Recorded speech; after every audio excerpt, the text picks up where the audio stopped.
ஒரு ஒளியாண்டு என்பது ஒரு ஒளியாண்டு என்பது ஆப்ஷன் பி 9.46 இன்ட்டு 10^15 மீட்டர். இரண்டாவது வினா, முடுக்கத்திற்கான வளிநிலை அலகு. முடுக்கத்திற்கான வளிநிலை அலகு option D metre by second square. மூன்றாவது வினா, ஒரு ஆம்பியர் என்பது ஒரு கூலும் பை ஒரு வினாடி. ஆப்ஷன் ஏ ஒரு கூலும் பை ஒரு வினாடி. நான்காவது வினா, கிட்டப்பார்வை நோயின் பெயர். கிட்டப்பார்வை நோயின் பெயர் ஆப்ஷன் டி மயோபியா. ஐந்தாவது வினா, வேத காலத்தில் மூத்தோர்களை கொண்ட மன்றம் டேஸ் என அழைக்கப்பட்டது. வேத காலத்தில் மூத்தோர்களை கொண்ட மன்றம் டேஸ் என அழைக்கப்பட்டது. ஆப்ஷன் பி சபா.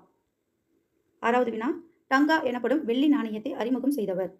டங்கா எனப்படும் வெள்ளி நாணயத்தை அறிமுகம் செய்தவர் ஆப்ஷன் ஏ இல்துமிஸ். ஏழாவது வினா, சமண சமயத்தின் 23வது தீர்த்தங்கரர். சமண சமயத்தின் 23வது தீர்த்தங்கரர் ஆப்ஷன் பி பார்ஷவநாதர்.